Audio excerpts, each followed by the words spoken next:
The winter of 1942 arrived early on the Eastern Front. By November, the temperature had already plunged to minus 25 degrees Celsius across the open steppe north and south of Stalingrad. The ground was iron hard. The Volga River was beginning to freeze. And inside the shattered city itself, two armies, one German, one Soviet, were destroying each other floor by floor, room by room, in a battle so savage that veterans who survived it would spend the rest of their lives searching for words adequate to describe what they had seen. In the middle of all of it stood one man, a German general with a reputation for precision, for thoroughness, for the kind of meticulous military professionalism that had made him one of the most trusted officers in the Wehrmacht. He had been given command of over 300,000 men. He had been given a city to capture. He had been given every resource the crumbling German war machine could still assemble. And he had been given, again and again and again, the one thing that should have made all of it survivable: warning. He ignored it, every single time. And in the span of a single brutal winter, Friedrich Paulus, the meticulous, the careful, the professionally impeccable, lost 300,000 men in the snow. Not in one catastrophic battle, not in a single devastating day, but slowly, agonizingly, one frozen decision at a time, until the men under his command were dying not from enemy bullets, but from cold and hunger and the slow collapse of everything a human body requires to remain alive. This is the story of how that happened. But it is not simply a story about military failure. Military failures are common in war. Armies lose. Commanders make mistakes. What makes this story different? What has kept military historians, psychologists, and ordinary readers returning to it for 8 decades is the specific shape of the catastrophe. Because at almost every moment, there was another path. At almost every juncture, the disaster was preventable. And the man with the authority to prevent it received exactly the information he needed, at exactly the time he needed it, and found a reason, each time, a slightly different reason, not to act on it. By the end of this story, you will understand not just what Friedrich Paulus did, but why. And that why will not be comfortable, because it has nothing to do with stupidity and everything to do with something far more universal and far more dangerous. Friedrich Paulus was born in 1890 in the small German town of Breitenau, the son of a bookkeeper. He was not aristocratic. He was not from the Junker military families that dominated the officer corps of the old Prussian army. He had built his career through sheer application, through the relentless, grinding work of a man who understood that he had no inherited advantages and would have to earn every rank through excellence. And he had. By 1939, when the Second World War began, Paulus was one of the most admired staff officers in the German military. He was known for his methodical mind, for his attention to detail, for his ability to absorb vast quantities of information and synthesize it into clear, workable plans. He was also known for something else, for a quality that the people closest to him described in different ways, but that pointed toward the same thing. His first wife, Elena Rossetti Salescu, said he could never make a small decision without agonizing over it. His staff officers noted that he deferred to superiors with an almost reflexive consistency. One colleague described him as a man who was brilliant at implementing plans, but deeply uncomfortable originating them. He was, in the language of modern psychology, someone whose sense of identity was built not on independent judgment, but on institutional belonging. He was the Wehrmacht. The Wehrmacht was him. Its authority was his authority. Its certainties were his certainties. In peacetime, that kind of officer is invaluable. In the specific catastrophe that was about to unfold, it would prove fatal. By the summer of 1942, the German war in the East had settled into a pattern of brutal attrition. The initial shock of Operation Barbarossa, the invasion of the Soviet Union that had torn across Russian territory with terrifying speed in the summer and autumn of 1941, had stalled. Moscow had not fallen. Leningrad had not fallen. The Soviet Union, which Hitler had described in terms that suggested it would collapse at the first serious blow, had absorbed catastrophic losses and kept fighting with a tenacity that German planners had simply not factored into their calculations. Hitler needed a decisive blow, a campaign that would crack the Soviet war effort at a structural level. He had settled on the south, on a drive through Ukraine toward the Caucasus Mountains and the oil fields beyond, which Germany desperately needed and the Soviet war machine equally desperately depended on. Standing across this drive, on the western bank of the Volga River, was a city called Stalingrad. It was an industrial hub. It was a major transportation node. It was strategically significant, but it had become something more than that in Hitler's mind. It bore the name of his enemy. Capturing it had acquired a symbolic importance that distorted every military calculation from that point forward. Paulus was given the 6th Army and ordered to take it. He moved toward Stalingrad in August 1942, and what he expected to be a swift, decisive operation turned immediately into something else. The Soviets, under General Vasily Chukov, adopted a tactic specifically designed to neutralize German advantages. They fought close, dangerously, almost insanely close, building by building, floor by floor, so close to German positions that German artillery and air support became almost useless for fear of hitting their own men. They called it hugging the enemy. The Germans had their own name for it. They called it Rattenkrieg, the War of the Rats. And while the 6th Army was drawn deeper and deeper into the ruins of the city, while whole divisions were consumed fighting for factories and grain elevators and the rubble of apartment buildings, the flanks of the German position were being held by Allied armies. Romanian, Italian, Hungarian, soldiers who were, by every measure, less equipped and less trained than the Wehrmacht units they replaced. They were stretched along hundreds of kilometers of front, covering the Don River to the north and the open steppe to the south. And the steppe was flat and featureless and enormous.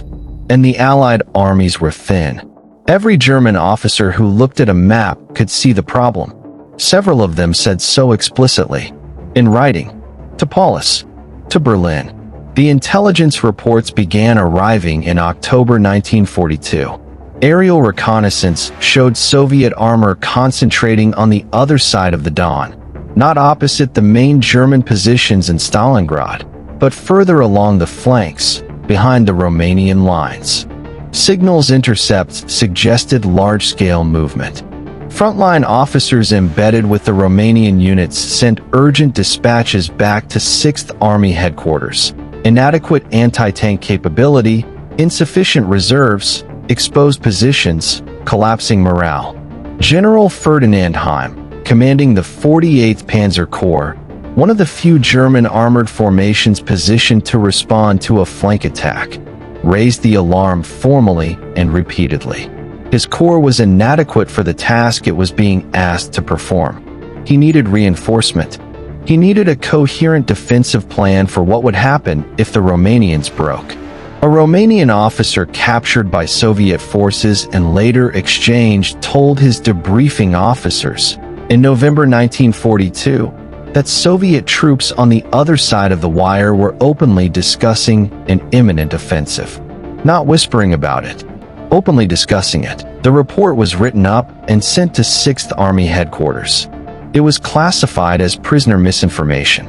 In Berlin, General Kurt Zeitzler, who had just become Army Chief of Staff, reviewed the accumulated intelligence and went directly to Hitler. The flanks, he said, were dangerously exposed. The Allied armies could not hold against a major Soviet armored operation. Hitler told him the Soviets were exhausted from the fighting in Stalingrad, that they lacked the reserves for a major offensive. That German intelligence, which had been systematically underestimating Soviet strength for 16 months, could be trusted on this point. It could not be trusted on this point. What no one in the German high command fully grasped, what the intelligence apparatus that Hitler had decided to trust had catastrophically failed to detect, was the scope of what Marshal Georgy Zhukov and Marshal Alexander Vasilevsky had been preparing since September. Operation Uranus. The plan had been presented to Stalin on September 13, 1942, while the battle for Stalingrad was still raging at its most intense. It was elegant in the way that the best military plans are elegant. It avoided the problem entirely. Rather than trying to defeat the strongest German forces in direct combat, it would strike at the weakest points in the entire German position: the Romanian flanks. The overextended, under-equipped, under-motivated Allied armies holding the vast, empty steppe north and south of the city. Two armored pincers would launch simultaneously, drive deep, and meet somewhere behind the Sixth Army, closing the encirclement before the Germans could react. For 2 months, the Soviets moved an army into position. 1 million men, thousands of tanks, artillery ammunition stockpiled on a scale that Soviet logistics officers themselves described as staggering. They moved at night. They maintained absolute radio silence. They used the blizzards and the flat, featureless landscape to mask movements that, in different terrain, could not have been concealed. And they almost pulled it off without detection. Almost. Because German reconnaissance did pick up fragments of the buildup. Prisoners were taken. Defectors brought information across the line. But each piece of evidence, as it reached 6th Army headquarters, was processed through the same filter. The filter that said the Soviets were exhausted, that the scale of the operation German intelligence feared was simply beyond Soviet capacity, that what was being detected was defensive repositioning rather than offensive preparation. Each warning was received. Each warning was explained away. The machine of rationalization ran with the same precision that Paulus brought to every other aspect of his command. November 19, 1942, 0730 hours, Central European Time. Along the Romanian Third Army's positions on the Don River, the ground began to shake. The Soviet artillery barrage that opened Operation Uranus was one of the largest in the war to that point. Thousands of guns firing simultaneously along a front of dozens of kilometers. It lasted 80 minutes.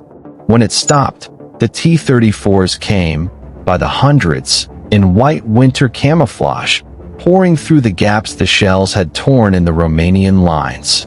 The Romanian Third Army, which lacked adequate anti-tank weapons, which had no reserves, which had been stretched across a front it could not realistically defend, broke.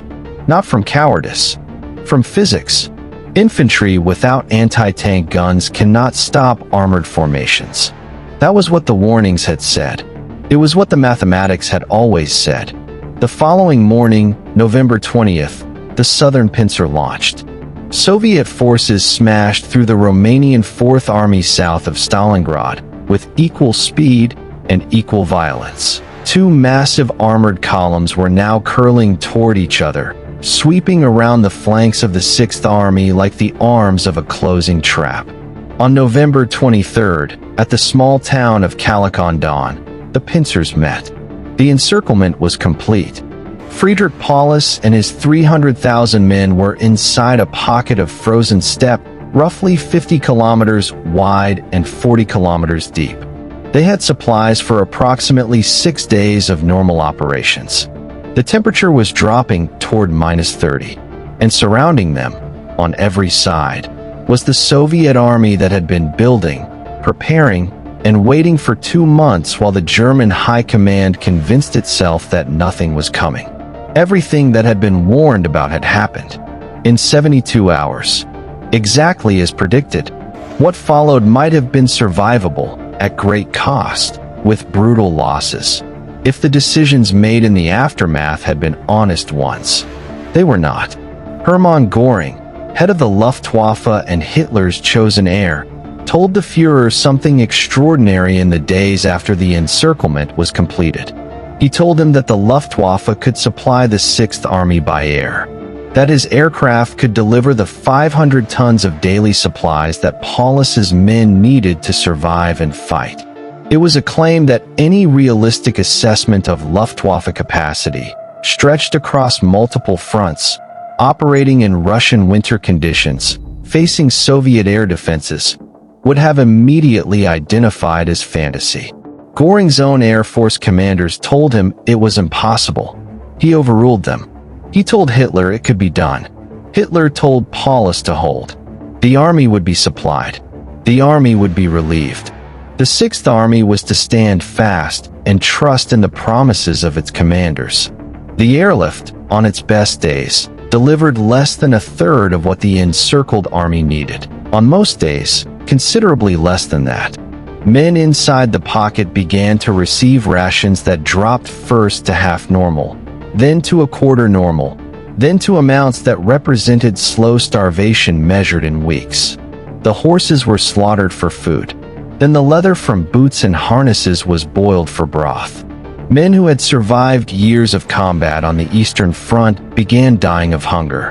In December 1942, Field Marshal Erich von Manstein launched Operation Winter Storm, a relief offensive designed to punch through the Soviet encirclement and open a corridor to the 6th Army. His armored spearhead drove northeast from the town of Kotelnikovo, fighting through Soviet defensive lines, taking enormous casualties, pushing with everything available. He got to within 48 kilometers of the pocket. 48 kilometers. Close enough that German soldiers inside the encirclement, standing on the highest ground they could find on clear nights, claimed they could see the distant glow of signal flares on the horizon. Manstein sent urgent word to Paulus: break out. Fight westward. Drive toward the relief force. If Paulus moved now, if the 6th Army used the last reserves of its strength to punch through the eastern side of the Soviet ring, there was a chance, diminishing, costly, but real, of reaching Manstein's tanks before the corridor closed. Hitler forbade it. The 6th Army would hold its positions. It would not retreat. It would be relieved in place. Paulus was ordered to stay. Paulus stayed.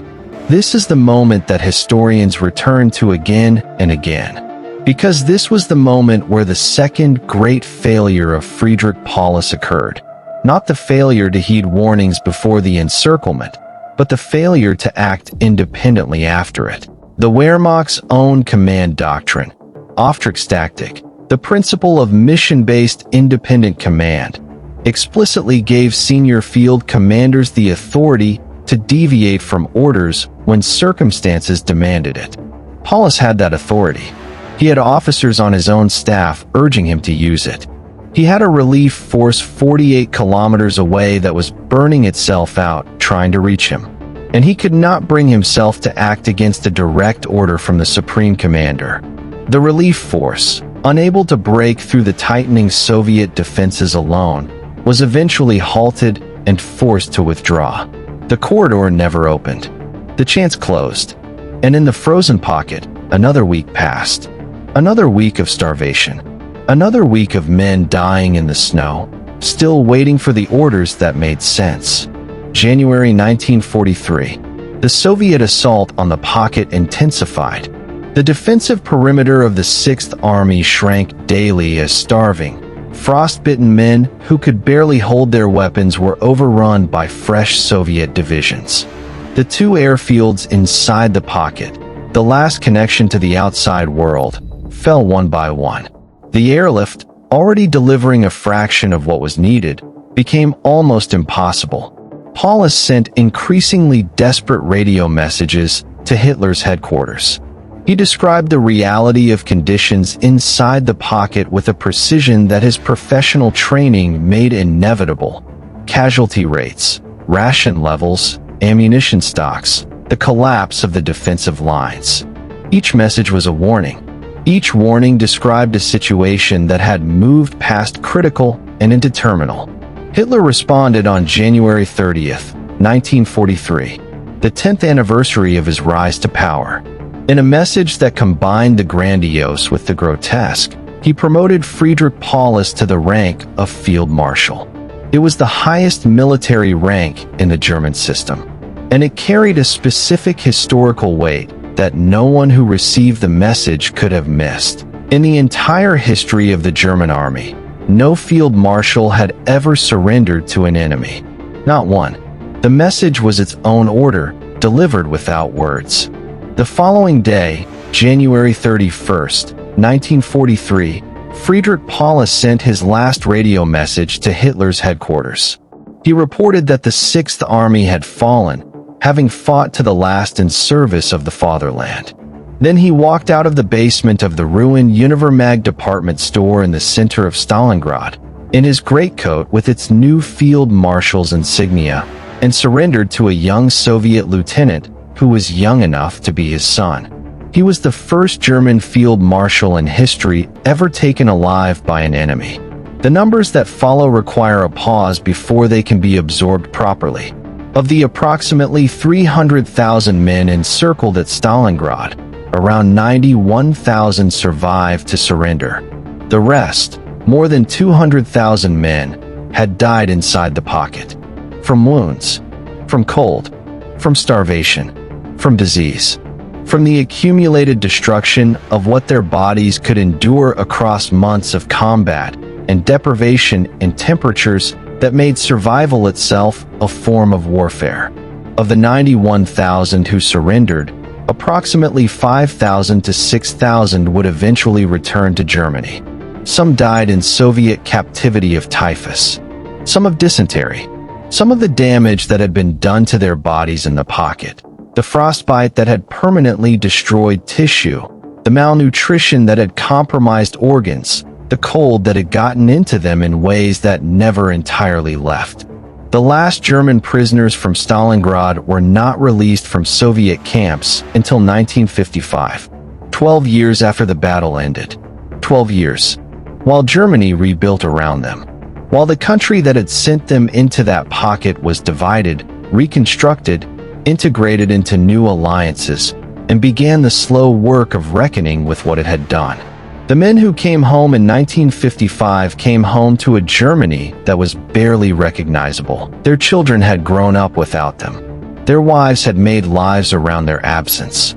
Some of them had been declared dead. Some of their homes no longer existed.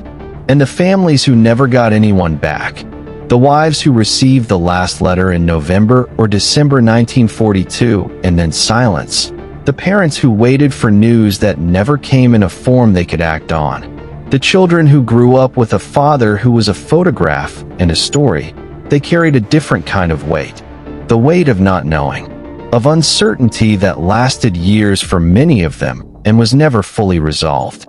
Friedrich Paulus spent his years of Soviet captivity on a slow and complicated journey. He testified at the Nuremberg trials against the Nazi leadership. He broadcast appeals on Soviet radio calling for German soldiers to surrender. He eventually settled in East Germany after his release, living quietly in Dresden until his death in 1957. People who knew him in those years described a man who had genuinely come to understand the weight of what had happened, who spoke about it with what appeared to be authentic reckoning, who had made, by the end of his life, a real and painful accounting. But the accounting of a man who survives cannot undo what happened to the men who did not. Understanding, when it arrives 14 years after 300,000 men marched into a trap, is not nothing. But it is also not enough. The widows in Germany who waited for letters that stopped arriving in January 1943 were not consoled by their general's eventual clarity. The children who grew up without fathers were not healed by the testimony he gave at Nuremberg. The 5,000 who came home in 1955 came home changed in ways that no peacetime life could fully restore. Understanding, when it comes that late, is just grief with a longer memory. Military historians have spent 80 years examining the decisions Friedrich Paulus made during the Stalingrad campaign, And the question they return to most consistently is not whether he could have acted differently. Clearly he could have. The question is why he didn't.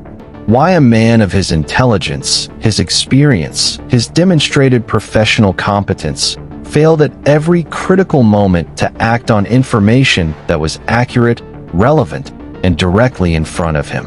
Part of the answer is the system he operated in. The Wehrmacht of 1942 was an institution that had progressively destroyed its own capacity for honest internal communication. Commanders who reported bad news risked their careers. Assessments that contradicted Hitler's optimism were rewritten before they reached him. The atmosphere at every level had been contaminated by the knowledge that telling the truth, when the truth was unwelcome, was professionally dangerous. Paulus did not create that system. He inherited it, and he operated within it with the seamless efficiency of a man who had never had occasion to question whether the system itself was the problem. But the deeper answer, the one that goes beyond the specifics of the Eastern Front and becomes something universal, is about the relationship between identity and judgment. Friedrich Paulus had built his entire sense of self on his role within the Wehrmacht, on being the reliable, meticulous, professionally impeccable officer who executed his superior's intentions with flawless precision. That identity was not merely a job description. It was who he was. The institution was not something he belonged to. It was something he was made of. And when the institution demanded that he ignore the warnings, when the institutional logic of the Wehrmacht said to trust Hitler's optimism, to trust Göring's promises, to hold rather than break out, he could not separate himself from that logic far enough to evaluate it independently. Not because he was a coward, not because he was stupid, but because the question, should I defy my superior's orders, required him to stand outside himself and assess the situation as an independent moral agent. And that was precisely what his entire formation as an officer had made it almost impossible for him to do. The system had not just shaped him, it had replaced him. There is something in this that reaches far beyond the German Sixth Army and the frozen steppe of the Soviet Union in 1942. Because the mechanism, the specific way that institutional belonging can erode independent judgment, the way that loyalty to a structure can substitute for evaluation of whether the structure is worth loyalty, is not specific to fascism or to military command or to the Second World War. It appears in corporate collapses where people at every level could see the problem and no one said so clearly enough.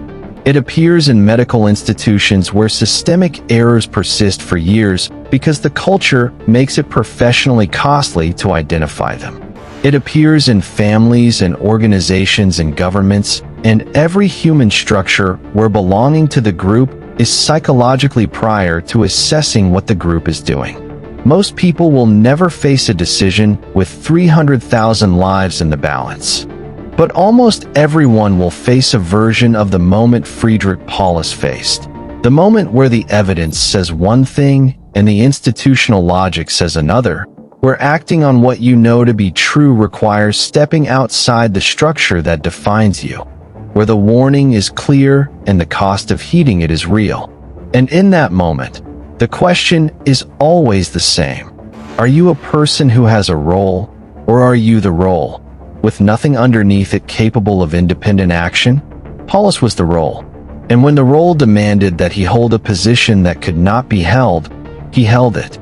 When the role demanded that he wait for relief that was not coming, he waited. When the role demanded that 300,000 men stay in a frozen pocket and die rather than disobey a direct order from the Supreme Commander, he stayed. He followed the logic of the system he was made of all the way to its end. The Univermag department store in the center of what is now Volgograd still stands. There are exhibits in the basement where Paulus surrendered. Photographs, artifacts, carefully constructed memorial spaces that try to translate the abstraction of 300,000 men into something the human mind can actually hold. They do their best. The photographs help. The preserved objects help. The names on the walls help. But the number itself, 300,000, resists comprehension in the way that all such numbers do, because the mind was not built to process losses on that scale. We process it in fragments. One letter that stopped. One man who came home from Soviet captivity in 1955 and sat in silence for the rest of his life. One family that received a formal notification of death years after the fact, long after they had already understood what the silence meant. One father somewhere in Germany, in December 1942, standing in the cold outside his house, reading a letter from his son that said things were very difficult, but that he was alive and that they should not lose hope, and then never receiving another one. The ground shook on November 19, 1942, and 300,000 men who had been warned about, planned for, and trapped with mathematical precision went to sleep inside German lines and woke up surrounded. The warnings had been there. The intelligence had been there. The mathematical reality of exposed flanks and inadequate Allied armies and a Soviet military machine that was not, in fact, exhausted, all of it had been there.